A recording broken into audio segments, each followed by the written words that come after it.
Semester 1 के सभी विद्यार्थियों को राजकुमार गौतम सर का गुड मॉर्निंग। एक लंबे ब्रेक के बाद में फिर आप सबों के लिए एक वीडियो लेकर आया हूं और आज का टॉपिक है हमारा semester 1 AECC 1 compulsory written communication in English. तो पिछले वीडियोज़ में मैंने आप सबों को रिपोर्ट राइटिंग के बारे में बताया था, ईमेल राइटिंग के बारे में बताया था और आज मैं चर्चा करूंगा preparing different kinds of resume, biodata and CVs. यहाँ समझने वाली बात यह है कि रिज्यूमे, बायोडेटा और सीवी, करिकुलम वाइटी को अक्सर बहुत सारे लोग समझते हैं कि ये तीनों एक ही चीज़ है। ये तीनों एक ही चीज़ नहीं है, ये तीनों मिलता जुलता जरूर है, लेकिन तीनों में कुछ मूलभूत अंतर है जिसके बारे में मैं आप सबों को यहाँ बहुत ही गहराई से बता रहा हूँ, ताकि आप सबों को आगे जब बायोडेटा, रिज्यूमे और सीवीज के बारे में बताया जाए तो किसी भी प्रकार की परेशानी ना हो। रिज्यूमे का यहाँ शाब्दिक अर्थ है संक्षिप्त विवरण। जो इंफॉर्मेशन आप बहुत ही छोटे रूप में देंगे अपने बारे में, वो रिज्यूमे हो गया। बायोडेटा का मतलब हो गया आत्मवृत्त या जीवन वृत्तांत, इसमें अपने बारे में थोड़ा विस्तार से बताना है।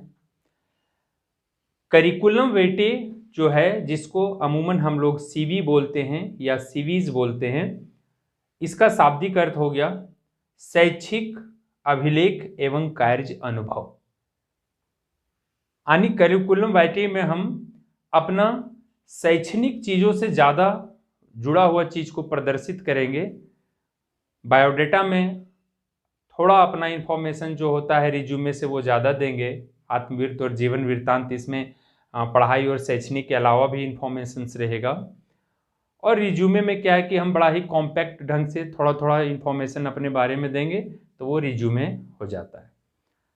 तो सबसे पहले आज मैं इस टॉपिक में रिज्यूमे के बारे में चर्चा करने वाला हूँ कि रिज्यूमे को लिखना कैसे है।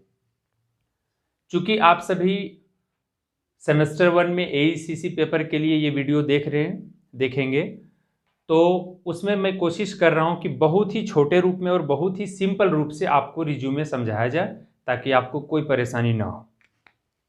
रिज्यूमे यानी संक्षिप्त विवरण में आप क्या क्या शामिल करेंगे, इस बात पे हम चर्चा कर रहे हैं। अब इसमें हम बिंदुवार समझने की कोशिश करेंगे कि सबसे पहला पॉइंट हमारा नाम होता है। क्योंकि जो व्यक्ति अपना रिज्यूमे बना रहा होता है वो सबसे फर्स्ट में अपना नाम लिखेगा, नेम में यहाँ मैं XYZ लिख रहा हूँ।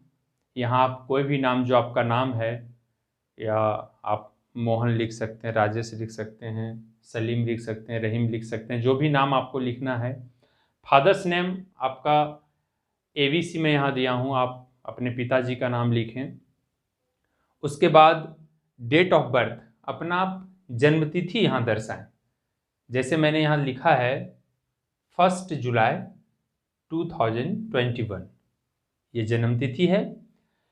रिलीजन के जगह मैं PQR लिख दिया हूँ। आप रिलीजन हिंदू, मुस्लिम, सिख, जैनिज्म जो है, आप बुद्धिस्ट, वो दर्शाएं। उसके बाद आपका 5वां पॉइंट है नेशनलिटी मतलब आपकी राष्ट्रीयता क्या है, इंडियन। आपकी जो नागरिकता है वो भारतीय है, तो आप ये इंडियन लिखेंगे। उसके बाद एज, उम्र लिखेंगे।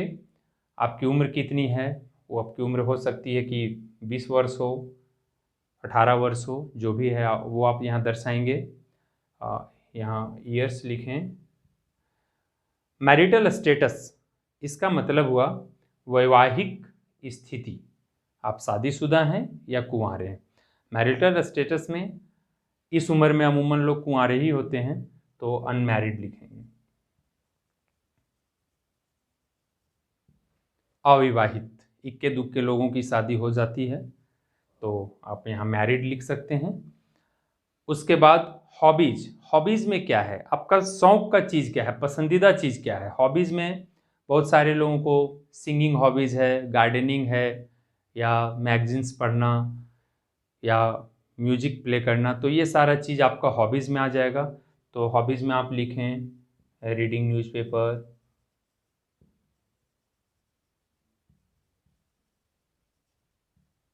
Playing musics,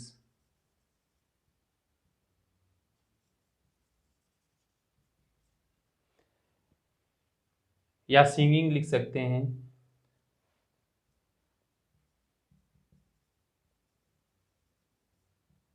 etcetera. जो भी आपका चॉइस है वो आप लिख सकते हैं यहाँ। एड्रेस, पता आप लिख सकते हैं। पता में आप अपना नाम तो वहाँ दर्शाए ही हैं, तो आप यहाँ लिखेंगे सन ऑफ या केयर ऑफ। अगर यदि आप अपने घर में ना रह के कहीं बाहर रहते हैं तो आप सन ऑफ ना लिख के केयर ऑफ लिखेंगे, केयर ऑफ लिखेंगे, या फिर सन ऑफ आप लिखेंगे अगर यदि आप अपने घर में रहते हैं। अपने पिताजी का नाम या फिर जिनके मकान में आप रहते हैं केयर ऑफ करके लिखेंगे, और उसके बाद पूरा एड्रेस देंगे। जैसे सपोज करिए कि आप रहते हैं श्री कृष्णा जी के यहाँ रहते हैं, श्री कृष्ण कुमार, जुल्लू पार्क,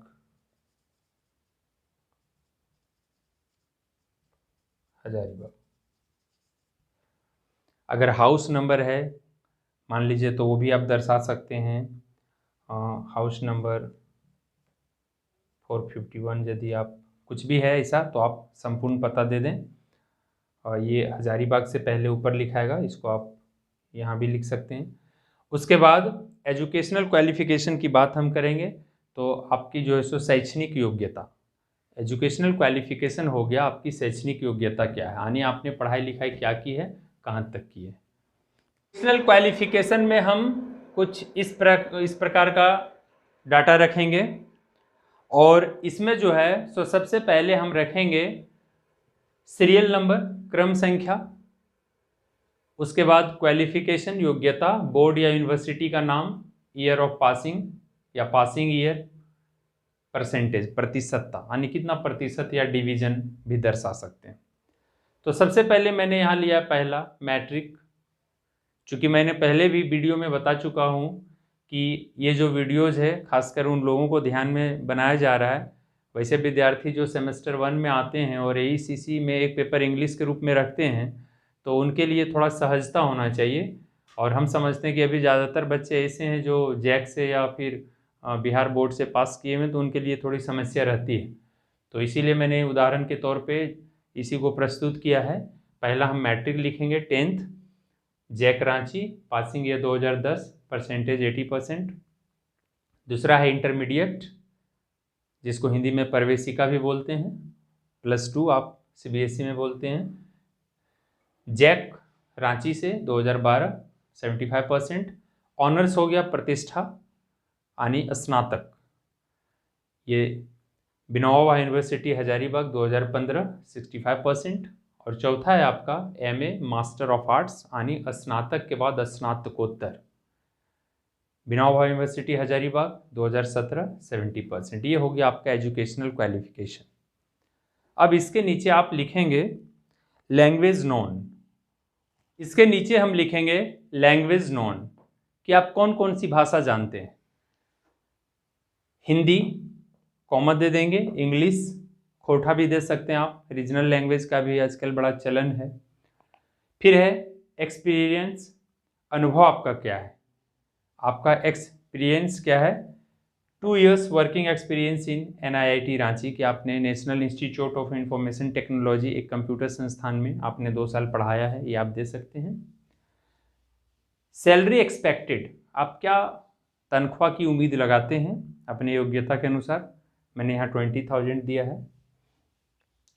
उसके बाद नीचे प्लेस लिखेंगे। अगर आप हजारीबाग में ये रिज्यूमे सबमिट कर रहे हैं कहीं नौकरी के लिए, तो आप यहाँ हजारीबाग लिखेंगे।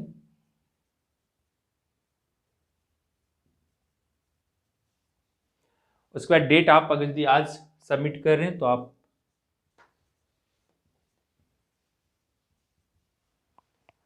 और फिर यहाँ अपना सिग्नेचर, जो भी आप XYZ कर सकते हैं वो आप करके और इसको सबमिट करेंगे। इस प्रकार ये रिज्यूमे एक बड़ा ही छोटे रूप में आपको बनाकर दिखाने की कोशिश की गई है। उम्मीद है आप सबों को ये वीडियो बहुत पसंद आएगा, और अगर ये वीडियो आपको पसंद आती है तो आप इसे ज़्यादा से ज़्यादा शेयर करें, लाइक करें, कमेंट करें, और हमें बताएं। जहाँ कहीं आपको समझने में परेशानी होगी, अगले वीडियो में आपकी ये समस्या को फिर से दूर किया जाएगा।